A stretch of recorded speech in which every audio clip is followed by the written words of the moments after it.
So my job and my life has been one big story since 2003 in Iraq. It's been a very emotional roller coaster for me and my wife and my family throughout the past 438 days that I spent in prison for a crime that I didn't commit. So what happens to me?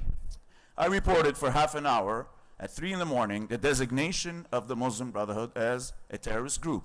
3 days later, in a very dramatic scene, I get a knock on the door in the Marriott Hotel. I look at the hole and it's the old waiter trick. So I open the door and suddenly a dozen officers barge in. One of them is rolling a video camera, and the other guy is snapping photographs. And unbelievably, we were arrested and the video was broadcast on television with Thor music from Hollywood with a score to it, and it's well edited, and we were portrayed as terrorists right there and then.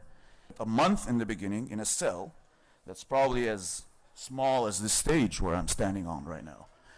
24 hours you're being psychologically tortured by police officers. Me and my colleagues, we started a mock radio show. Inside Scorpion Super Maximum Prison, you have a lifelong exclusive in there. You have Al-Qaeda, you have ISIS, you have former members of the Muslim Brotherhood. The show for me was what kept me going. Being back home here in Canada just means the world to me and my wife. I cannot express how I felt in words. Now I feel the pain of anyone who's in prison, and for the families who has, it's very hard. We have to be more aware of keeping individuals safe from injustice.